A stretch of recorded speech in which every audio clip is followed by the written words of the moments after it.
I'm so thrilled today to have Colby Wegter on the podcast. Colby is a top 1% globally recognized digital marketer and the creator of Autonomy Agency, a community that teaches agency owners how to solve their lead problems for good by keeping their clients for years. He excels at teaching others how to 2x, 3x, or 4x client retention and increase their lifetime value. After 12 years in the agency world, he's fulfilling his mission of helping others find more time and financial freedom through their agency with as little stress as possible. Colby, I'm so glad you're here. Thanks for being on the show. Dr. William, I appreciate you having me on because the conversations we've had in the past have been too fun. So this was destined to happen. You know, I walk away from everyone more encouraged and having learned something, and I know this one's going to be no different. Oh, man, I'm excited for it. Welcome to Catalytic Leadership, the podcast designed to help leaders intentionally grow and thrive. Here is your host, author, and leadership and executive coach, Dr. William Attaway. I'd love to start with you sharing a bit of your story with our listeners, particularly around your journey and your development as a leader. How did you get started? Yeah, so to keep it brief and on the leadership kind of thread, I think I was just one of those kind of accidental leaders, I guess. I'm the youngest of 4 kids, and so I basically kind of got that independence really young. It was around 15, 16. I was kind of like, oh, yeah, I could go to college now. That would be great kind of thing. Yeah. But of course, I had a couple years left. And so we could pinpoint, okay, I was like the captain of the high school football team and that sort of stuff. I was on student council, but it was a small school. There were 36 kids in my class. So I don't think I really had that. And then in my 20s, I was just I was a top performer, but I wouldn't consider myself a leader. And it wasn't until late 20s when we started our agency, which was still, for the first 4 or 5 years, we were bootstrapped and scrappy. I didn't really have anyone to manage but myself. And I, being a high performer, was always a self-starter. So it was once we started getting staff that I was like, oh man, okay, I'm really fascinated by almost the trade of leadership in a way, right? Yeah. Because once you are no longer responsible just for your life, you're responsible for other people's lives professionally. That is something I wanted to be the best possible version of myself I could be. Right. And I'm sure we'll get into details about it, but it was one of those things where it kind of corresponded with once I started being a top performer, I kind of had that thing where I had to do everything for a while. And that's a whole separate story about burning out and doing everything. But at the time it was like, oh, I want to learn the hiring practices. I want to create the job descriptions myself. I want to give them a roadmap that makes them want to not only do the job, but think that they're working towards personal goals as well, like all these sorts of things. So I created, in many ways, I probably could have consulted resources and it would have shortcutted my time to where I ended up getting. But I kind of did all of these things from square one. How would I want to do it and all that sort of stuff. But I did take a lot of inspiration just to kind of bookend what I'm saying here.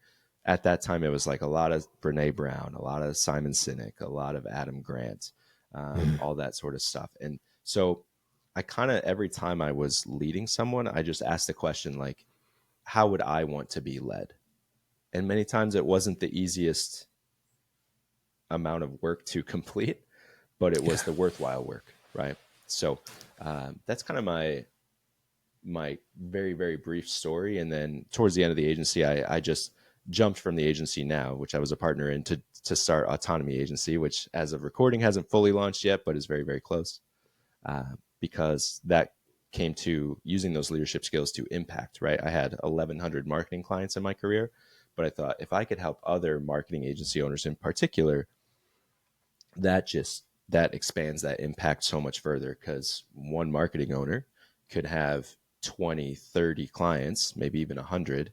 And now if I have 20, 30 marketing owners, now we're talking 1,000 at a time, right? Instead of 1,000 over a 12-year period. So that's where I want to transition my leadership, is kind of with other practitioners who are trying to run their own businesses instead of being a manager to my own employees. I think that's brilliant as far as increasing impact. The ripples, this is why I work with leaders, why I choose to do that, because I believe that when you impact a leader, you don't just help one person, right? You help if they're married, their spouse, you help their kids if they've got kids, you're going next generation. You help every member of their team, every client they're ever going to serve, and all of the ripples from them just by helping one person. And I love that you're thinking that way in agency world, because I think that's so incredibly true. You help an agency owner, the ripples from that go a long way. Yeah, I think there's that you really hit that point too, is like, helping agency owners, there is no one size fits all. How I got out of burnout and how I like started just kind of having higher leverage time is what I say. And instead of, Mm-hmm. I did the math literally yesterday of like my take home salary versus how many hours I was working. Owning an agency, I was probably working at like $12 an hour, right? Wow. The crazy thing with that is that money and what your revenue is and the amount of people you manage and all those top line costs, whatever, none of that really factors into where's your leverage, which is Mm-hmm. how much you're earning versus how much time you're spending. And the unwritten cost is the mental spent in time, right? So the reason it was just so clear to me I had to help agency owners was because I was getting on coffee chats with, probably in the last 18 months, I was getting on coffee chats 5 to 10 times a week with agency owners, right? So we're talking like Wow. 100, 150, 200 chats. And a good majority of those people, me not having any agenda other than, hey, I'd love to meet you and see how your business is going. You look cool from afar. What if we chat? That's how you and I met, right? Like, you look Yeah. cool from afar. Let's chat. And turns out you're very cool. But they kept saying things like that they couldn't leave the business, that Yeah. if they stepped away, that all of it would fall apart, or they wish they were making more money. Or I would ask them what their initial goal was, and I was like, and have you hit that? Well, no. Is that the same goal? Well, not anymore. So it's almost like a giving up on their dreams simply because they've been doing it all themselves. And everything they were saying, I was like, you sound exactly like I sounded 6 months before I burnt out the first time, right? Mm. And so having those very real conversations, I was like, oh, I could just stick with my agency and that's comfortable and will deliver really well for our clients. I mean, we keep clients for 5-6 years when the industry average is like 8 months, 6 to 8 months. But it just didn't seem like far enough. Now, I had no idea what that looked like, and I still don't because I haven't officially launched it yet. But I was like, this is the higher calling, right? If you can lead other leaders, you're exactly right. I want to circle it back. That just trickles down to everything. And to me, I think the immediate impact is just having support from someone who has done it and understands it Mm. is going to, within days, weeks, impact that family life, right? Because these people have a partner, they have kids that they are not spending that much time with, let alone like the dark hours of the night where they're not sleeping and their thoughts are going crazy. If we could just quiet those a little bit, they can now be a higher leverage human being all day Yeah. long. Very, very true. You talk about the need for an entrepreneur, an agency owner to wear so many hats at the beginning. And I see that all the time. It's startup phase, bootstrapping. I mean, that's normal. As you grow, as you begin to find success and are able to hire people to help you with fulfillment, hire a team, leading that team can be a challenge. But some people don't make that turn. Some people just continue to try to do it all themselves. Exactly. And when you talk about when you hit burnout, I wonder if you could talk a little bit about that and what that was like and what you think led to that with the beauty of hindsight. Yeah. Well, I will say, I think burnout is something that is becoming more spoken about, which is a Yeah. healthy thing. Yes, it is. And for me, I'm trying to be as transparent as possible with it. I mean, it was really like a scary couple of times. I burned out twice in the same year. And the first burnout resulted in me just, my wife was sitting in the kitchen after I, for how many months in a row had just been angry about work or complaining about these things and that sort of stuff. And Mm. she finally was like, and my wife and I have been together now for like half my life, 17 plus years, right? So at that time, she just looked at me. She's like, Colby, you have to do something. Like in a way, she was just kind of like, I've hit my limit. Yeah. Do something, anything. And so this is me discovering myself very, very early on in my kind of who do I want to be game. And so I still reacted the way I normally do. Anytime something didn't work or whatever, I would always just want to escape a little bit. So in like 20 minutes, I booked a flight to Brooklyn, where I used to live, because I was like, this is my safe space. Found the first Airbnb, didn't even look at the photos. So I was like, yep, that's in the neighborhood I want. Off we go. Right. And so a couple weeks later, I was on a plane, and the plane starts taking off, like the wheels just left the runway, and my heart stopped beating. And I was just like, huh, this is kind of weird. And then like another 10 seconds goes by, and like, oh, this is kind of bad. And then another 10 seconds goes by, and you're like, this is how I die. Right. Wow. And so luckily, 10 seconds after that, it jolts back to life, like some sort of shock treatment. And then 2 minutes later, it's like, it never happened. But like, to speak to burnout, I'm trying to share my very real story so other people can feel comfortable to be like, hey, I'm not okay. This isn't all going perfectly for me. Right. And I would really hope they don't get to the point where like their physical health deteriorates so much that they're like, I don't think I can survive this. Right. And the misconception is that it's the agency model, or it is, you left your corporate job to have this career, and then you ended up just getting a harder job that pays you less. And I think it's a huge misconception, because the agency owner, there's over 100,000 just digital marketing agencies in the US, right? That's where I was. And we were top 1%, only doing 2.5 million a year. So what does that tell you? It's the majority of these are sole owners, only probably making max like 200 to 300K. That's a good 50, 60, 70% of that population. They shouldn't feel any more under supported than anyone else along the line. That's right. You're just asking to do things yourself. So the misconception is that the agency model is easy to start and hard to maintain. Right. But that's the story I'm trying to flip. Now, I'm obviously doing it from my lens. Like, burnout is rampant across any industry, any Sure.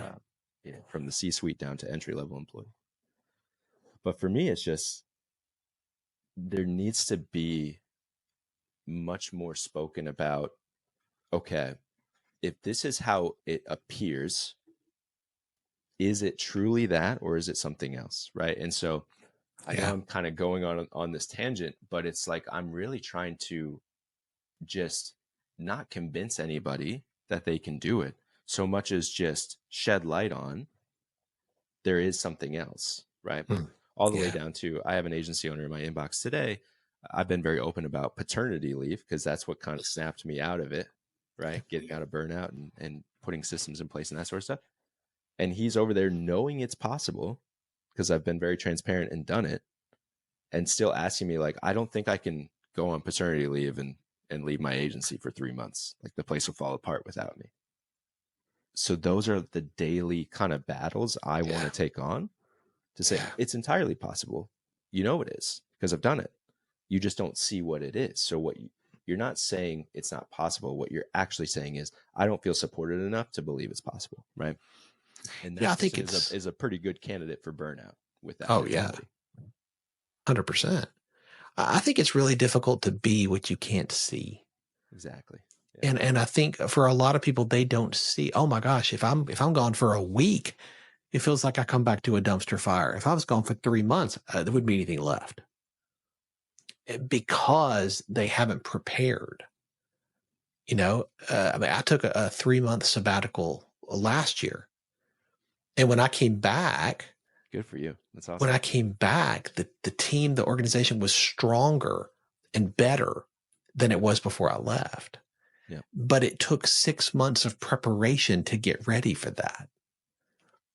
And I think that's the part that a lot of people don't get. Like, prior planning prevents poor performance. We all heard that. Like, that's so much of a statement that people would resonate with, I think. And yet, too many agency owners are operating like firefighters. They just move from fire to fire to fire to fire to fire. And they're not planning. They're not thinking ahead, and they're not asking themselves the right questions. Is this the business that I want? Is this the life that I want? Is this what I signed up for? Or have I just created, like you said, a harder, lower paying job? Yeah. Which is, it's really sad. Like when I was working out those figures yesterday, I don't want to get like too in the weeds because too many numbers without actually like seeing the visual is going to distract, right? But it is essentially was combining, if anyone's heard of Alex Hormozy and the ignorance tax, that's where I heard it anyway. I think it predates him potentially, but it's just like whatever your goal is, and monetary is the easy one because it's raw numbers. So say you want to make $1 million, whatever you make right now, the gap between that and your $1 million is the tax you're paying to not make $1 million, right? Yeah. But to me, I was like, that is so baseline and so kind of, it doesn't go deep enough, because the real resource that is not infinite is time. You and I talked about this before. That's right. Right. And so I more look at it again as hourly leverage. We're all hourly workers because you put in a certain amount of hours and then you get paid for it. Right. And so whatever those two divided by each other is how much you make per hour. And people say, well, I'm salary, I'm not a wage slave. What if you are working, you're putting in time to make money, right? Unless you have a fully automated business, congratulations. Speak to the public on how you do that. Share your gift. That's right. But that's how I figured out, like, okay, I was making like $12 an hour. Yeah. Right. And that was after I hit a 6-figure salary. Because I was working 70, 80 hours a week. Right. So the real figure to me is, yes, you have your monetary goal, but how many hours do you want to make it in? Yeah. Because that is, you're going to compare those two hourlies, right? If you want to make $1 million at your current 80 hours a week, it's going to take you tens of thousands of hours to do it. If you want to make $1 million in 30 hours a week, you're a higher leverage, you're a higher income earner. It's going to take you less time. And so the only thing you need to figure out is, how do I close the gap between the hours I am working and the hours I want to work to achieve the same goal? And when you attach your currently hourly, I did this as an example, right? So I think it was like a person who makes $24 an hour trying to make $1 million. When you do that math, that person has a $500,000 problem. Wow. Because it would take them 20, 30,000 hours, whatever it is, times $24 an hour. That's a $500,000 problem. So the ignorance tax is one thing. I'm all about closing gaps, and it doesn't happen overnight, right? When you said it took 6 months of preparation for me with paternity leave, they were my second kids. We had twins the second time around. The first kid, I had peak COVID. We were in the hospital for 36 hours because I was hustling. 5 minutes after we put the car seat down on our living room floor, I was back at the laptop working. I'm not the mother, so I don't have to nurse and all that stuff. I was like, well, my mission is to make money for this family. Off I go. Yeah. Right. Yeah. Second time around, it was like, I'm going to do this differently. But that didn't start after the babies were born. Right. It started before.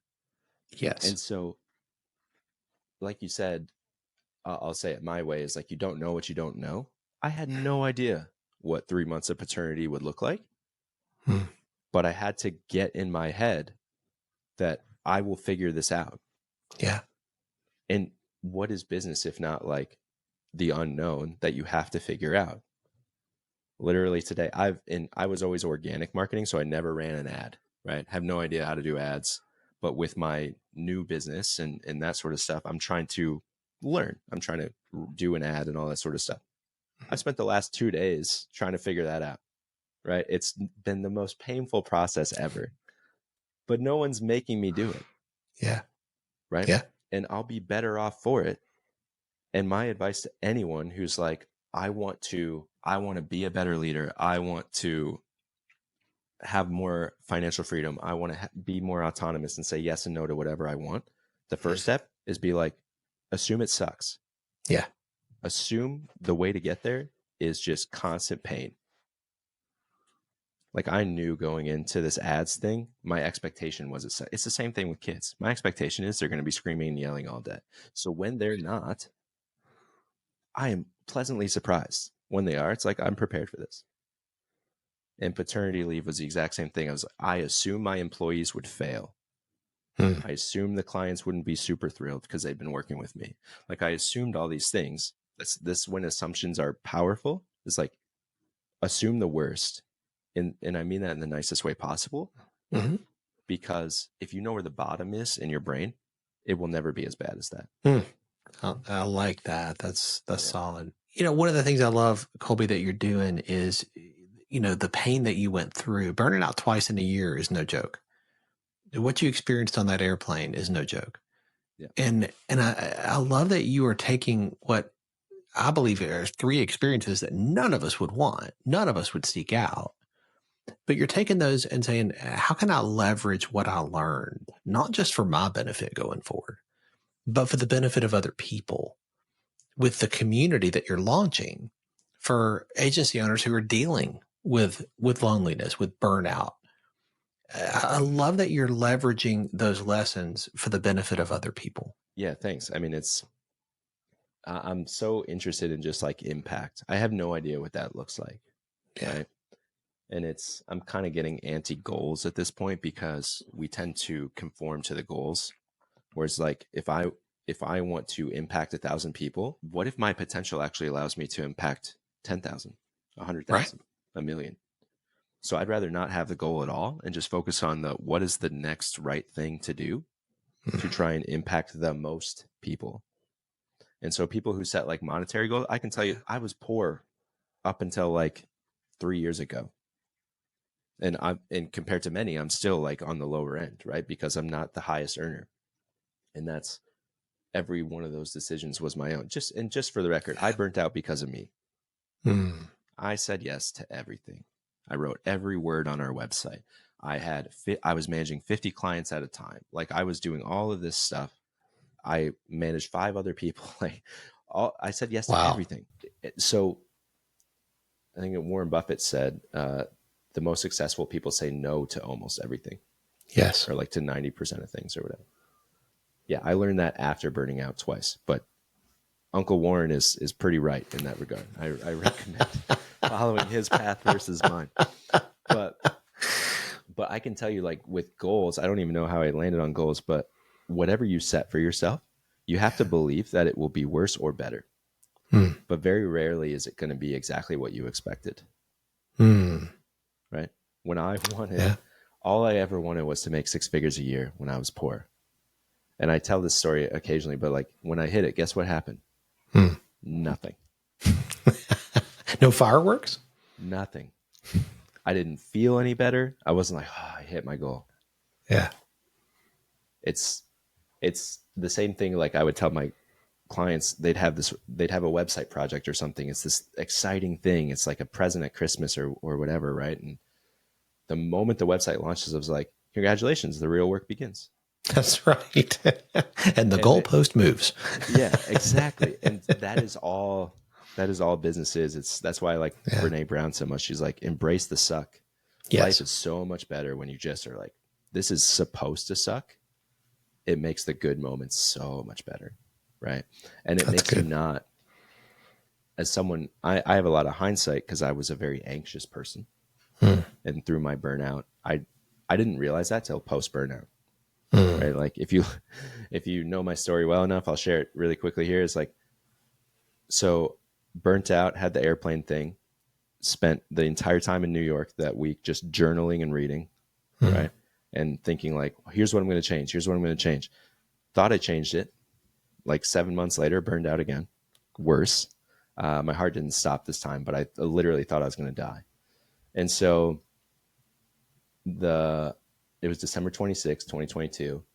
I was so angry because I was a minority partner managing several $1 million at a company I started. I was like, I want more because I was here day one. And because pretty much like 70 to 80 cents of every dollar walking in the door, I'm responsible for. But I only have like 5% of this company. How does this work? Right. And it was my last Hail Mary. It was December 26, 2022. And I sent a 93-minute voice note to one of my business partners. 93 minutes? 93 minutes. I don't even recognize that person. That's how burnt out I was. Right. Wow. And he didn't even listen to it. And it was like, okay, then I need to change my tactic. I can't keep going back. And so I think it was the next day, I just went on a website that I had seen advertisements for, right? Marketing runs the world, and just filled out a survey. And within like 3 minutes of answering like 7 questions, it's like, you have severe anxiety. And within 20 minutes after that, it got me in a live chat with a doc. And 10 minutes after that, they had fulfilled a prescription to send to my house. Wow. Right. So it's like the magic of the internet. But 2 weeks after I had been on the prescription, I remember walking from the coffee shop to my home, which is only a block. And like halfway, I just like, all of a sudden, it seemed like all the colors just showed themselves for the first time. It was like I was in some black and white noir movie, and then everything turned to color. And I was like, is this what normal feels like? I hadn't felt like that for 6 years. Wow. Right. And then soon after, then I started talking with other people. And then now it's been about 2 years since then of just learning like, oh, okay, what I was experiencing is way more common than I wish it was. And so you said me being transparent and leveraging my story, like it's almost a moral responsibility to me because I fear for what not coming out of the other side of that would look like.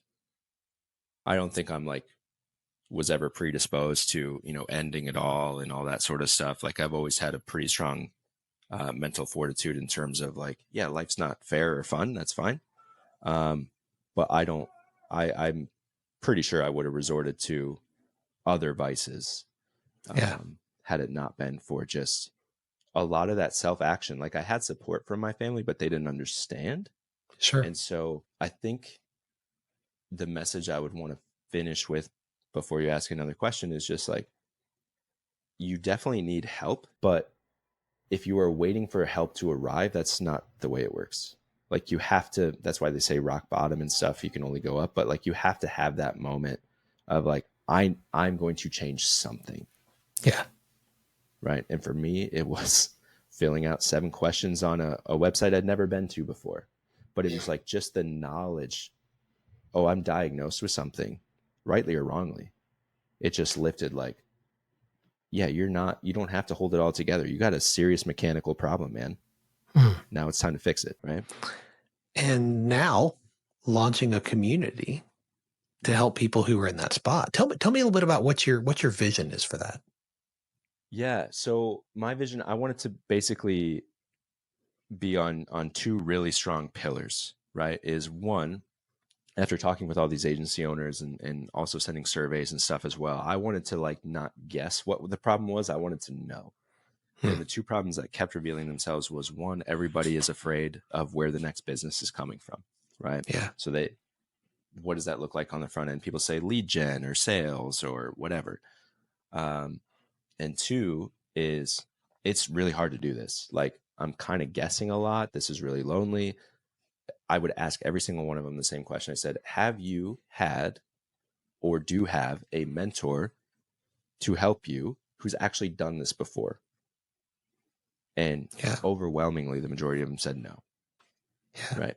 And these are the same people who were like, yeah, I wanted my agency to be 20 million a year and scale to top 1% and all this sort of stuff. I'm like, okay, what's your revenue right now?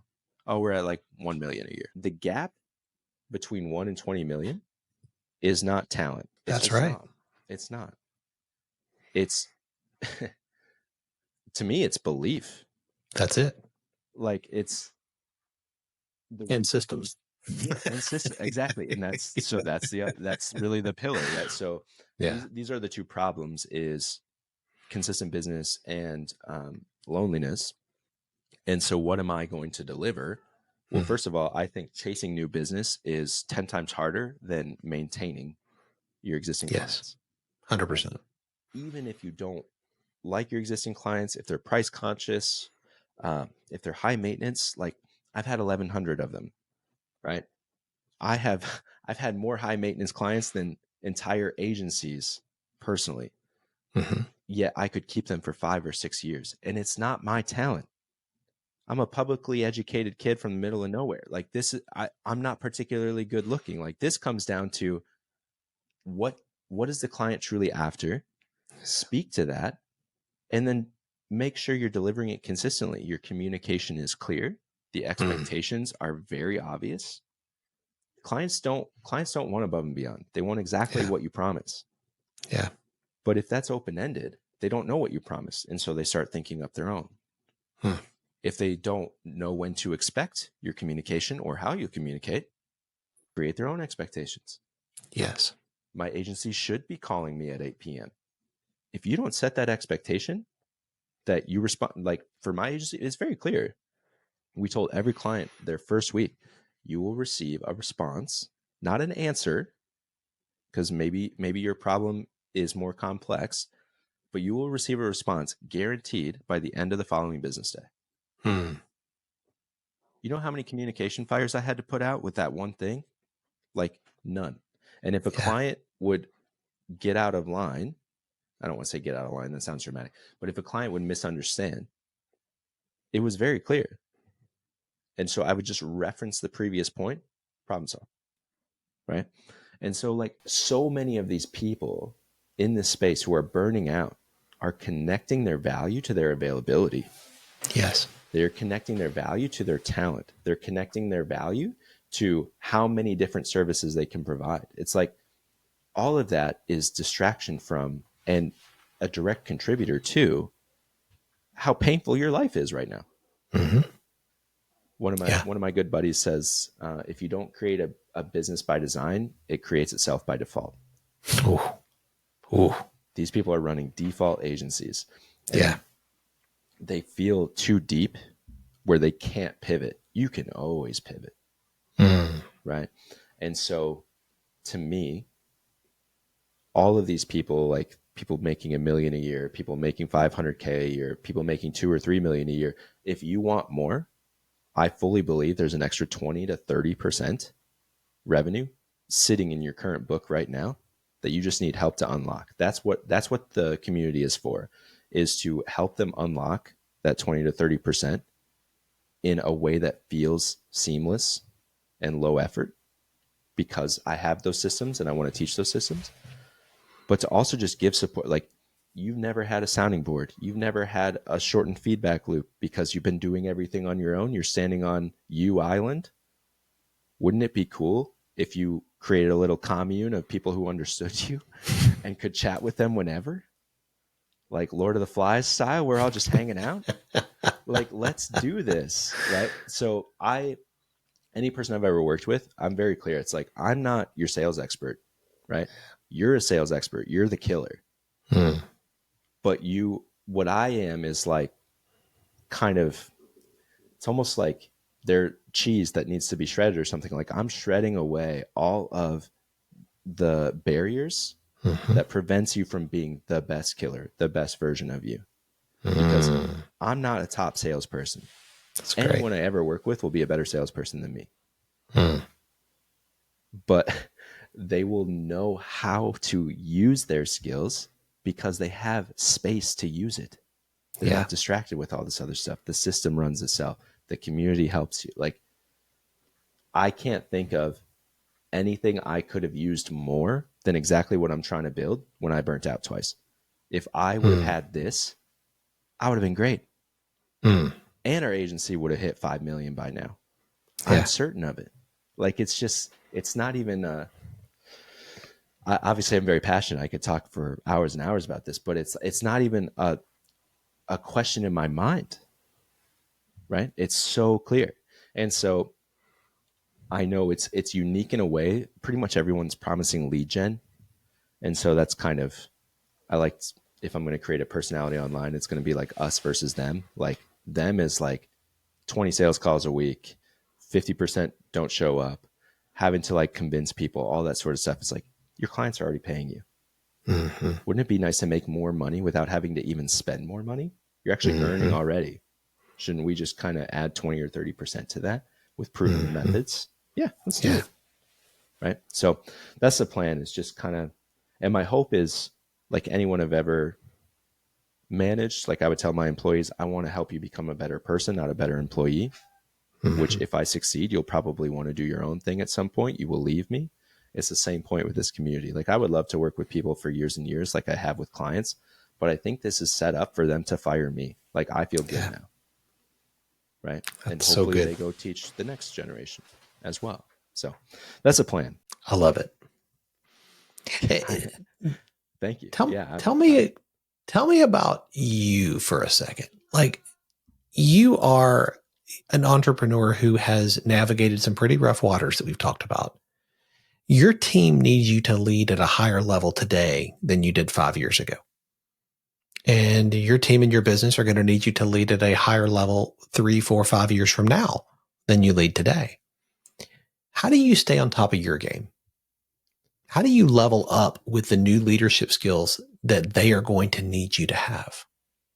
Yeah, I love that question. Well, first of all, I think you have to kind of know what your core values and beliefs are, because that's your compass. That's your true north. Like when everything goes wrong, how do you react, kind of thing. Yeah. How I personally go about it is, first of all, I think you should always be a practitioner. You never have it all figured out. I'm reading a business book. You know, I typically read one fiction, one nonfiction, and one business book simultaneously. Obviously, our love of books is something that ties us together. Yes, it is. You know, you're the only person I'm jealous of on earth because you have more books than I do. I'm not a comparison jealous person. I want that.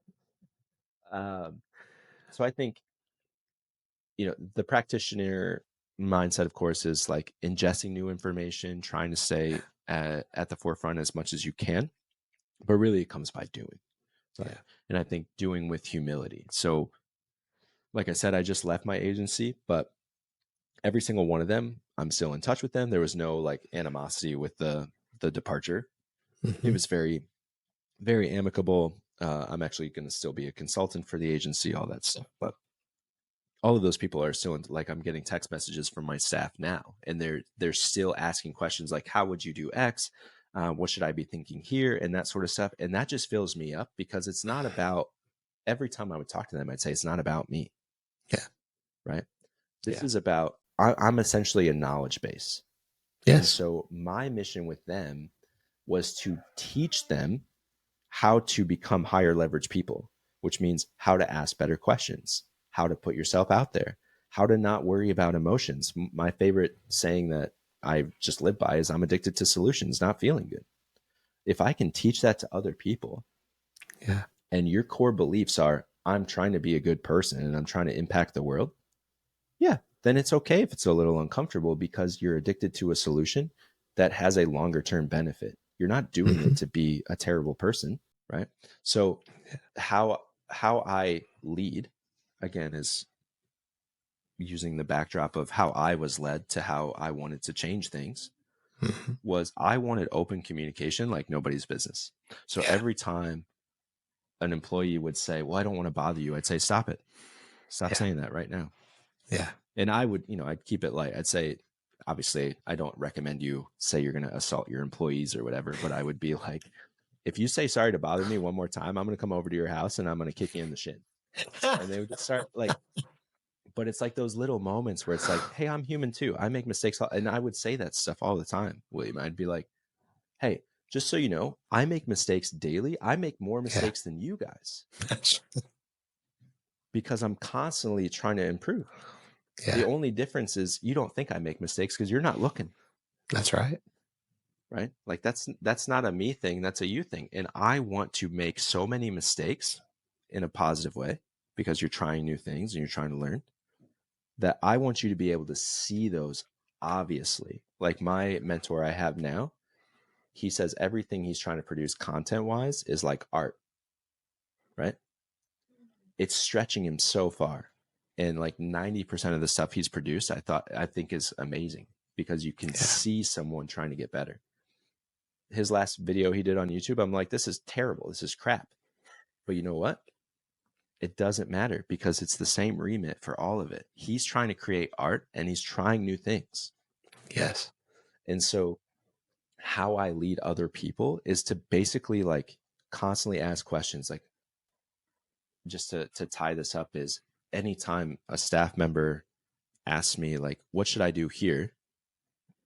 9 out of 10 times would be like, ask open-ended questions, especially around like clients, right? Yeah. I'm not getting the results I want out of the client. Well, do you know, or do you think? Right? If you haven't asked the client this question, you don't know, you're guessing. Yeah. Right. That's And it's good. That's on the application side, but internally, like, you should constantly be asking questions. Right? Like with the ads thing, I kept asking myself this question, like, is this the best way to do it? Should I keep spending more time on this? Like, I actually deleted my Facebook account today because I had gone through all other options to be like, oh, okay, Facebook just is telling me don't do it this way anymore. And so I'm trying to think, should I continue to play a game I don't enjoy playing, or should I just burn the boat and figure out a different way? That's just one example, but that happened an hour ago, right? Like, it's 9:50 Central right now. I've asked myself probably 30 questions since I woke up this morning. And so how I lead is like trying to help people ask as many questions as possible. I'm actually having an epiphany right now, but that's like how I would lead, I would say. It's just like, how many questions can you ask? Well, asking the right questions is the only way to get the right answers. Yeah. And asking questions is a skill that we can develop. We can get better at that. Yeah. And since you are the hardest person you will ever lead, and I'm the hardest person I will ever lead, asking ourselves the right questions is absolutely critical. Yeah. So you, like me, you love to read. Is there a book that has made a huge difference in your journey that you would recommend? Man, if you haven't read this book, you got to read it. Can I break the rules and give you two? I'll be really brief. You can give two. Absolutely. Okay. So my favorite business book of all time is The Almanac of Naval Ravikant, because I think it just makes you think differently, right? Particularly just how you value your time. It's very similar to when I was referencing the ignorance tax and then combining it with your time value. Yeah. Naval says, whatever you think your hourly value is, say you've been in the space for a long time and you would charge somebody $250 an hour to have a phone call or whatever, you should be behaving like that's a $1,250 investment, right? You should at minimum 5x how you behave with what you would do on the front end. And then you start making decisions accordingly, right? So I'm trying to produce content right now. I would love to learn video editing, but I think I would charge my hourly value somewhere between $200 and $300 right now as I level up my skills. I can get a video editor for less. So it doesn't matter if I don't want to spend $100 a day or a week or whatever. It's lower leverage than what's 200 times 5. That's $1,000. If I'm not paying a video editor $1,000, then it's the right move. Pay them, because otherwise it's $1,000 problem for me to learn it. And I think, again, like Warren said, say no to almost anything. And if you ask, I don't know exactly the origin of it, but it's like, I think it was like Zuckerberg, Warren Buffett, Richard Branson, all these like super big names. They were asked, if you had one resource and no other resource, what would be the one thing that you would want the most? And they all said focus. I'm not focused when I'm editing video. I'm not focused when I'm answering emails from, someone who is complaining about, like, I'm not focused with these things. So the Naval Ravikant thing, I think, just makes you think differently. Whatever you think your value is, 5x it and behave accordingly. It's huge. And then the other one, why I believe so much in systems, is Good to Great. I think it's Jim Collins, right? Yeah, great book. Yeah, I mean, the way is written is a little bit more corporate-y, and that's fine. But the big takeaway I had from that, and I said this for, I was at my agency for 9 years. We had employees for 3.5 of those. Since day one of our first employee, I just said, hey, just so you know, we're a good company. We're not a great one. Because this company relies on the individual talent and time of the owners. Right? We're trying to get to a great company, which means it relies on a vision and systems. And to be perfectly honest, I still think it's a good company. And I was very open about that with everyone there. Not because it's like, hey, we suck, we're a top 1% company. We didn't suck. Yeah. It's because we're not great yet. Yeah. This still relies too much on me. So that's why like paternity leave and all that sort of stuff was like a really good indicator of we could be great someday, because I took my talent and time away from this and it didn't fall to pieces. In fact, we grew. Right. So then it became a process before I decided to step away of like, how can we do that with the CEO? How can we do that with the other partner? Right. All this sort of stuff.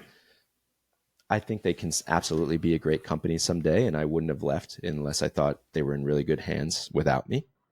But it's still good. So Good to Great was just revolutionary for me in that you have to own what you are.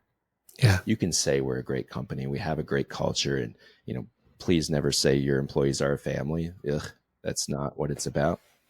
They have families. You're not it.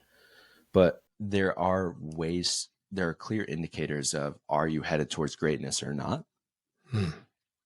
And the first one is like, you will never be great if you have ego running your company. Right. And so I don't have any kind of bow to tie on it aside from just be really realistic with what you are. All the agency owners I'm going to talk to, William, they're at best good, because they think I can't step away from the business. That's a limiting belief. That means they will never be great until they crush that limiting belief. And I hope I can help them do that. But that is like, it has nothing to do with you at all. It's not you're a bad person, your personality's none of that. It's reality. You will not be great if it has to run through you. Just as Colby, every time we talk, I could just keep talking. Every time. And this has been no exception. I thank you for sharing so generously from your experience, your story, and for what you're doing to take what you've learned and leverage it for the benefit of other people. I know people are going to want to connect with you and continue to learn from you. What is the best way for them to do that?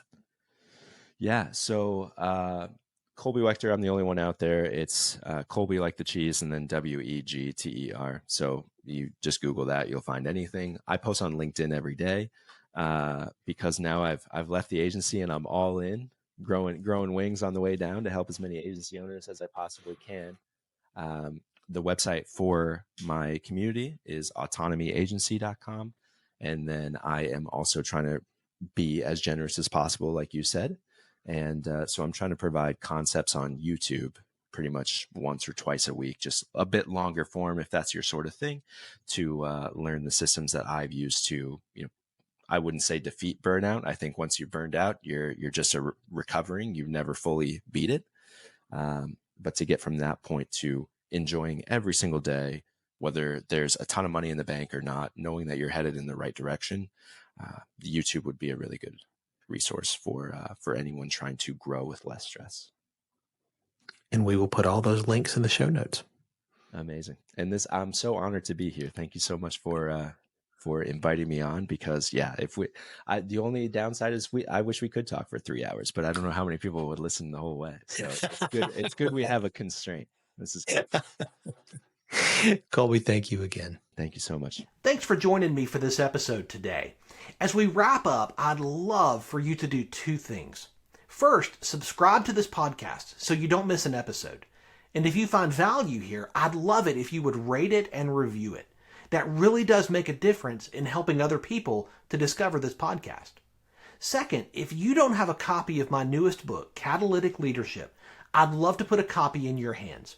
If you go to catalyticleadershipbook.com, you can get a copy for free. Just pay the shipping so I can get it to you, and we'll get one right out. My goal is to put this into the hands of as many leaders as possible. This book captures principles that I've learned in 20 plus years of coaching leaders in the entrepreneurial space, in business, government, nonprofits, education, and the local church. You can also connect with me on LinkedIn to keep up with what I'm currently learning and thinking about. And if you're ready to take a next step with a coach to help you intentionally grow and thrive as a leader, I'd be honored to help you. Just go to catalyticleadership.net to book a call with me. Stay tuned for our next episode next week. Until then, As always, leaders, choose to be catalytic. Thanks for listening to Catalytic Leadership with Dr. William Attaway. Be sure to subscribe wherever you listen to podcasts so you don't miss the next episode. Want more? Go to catalyticleadership.net.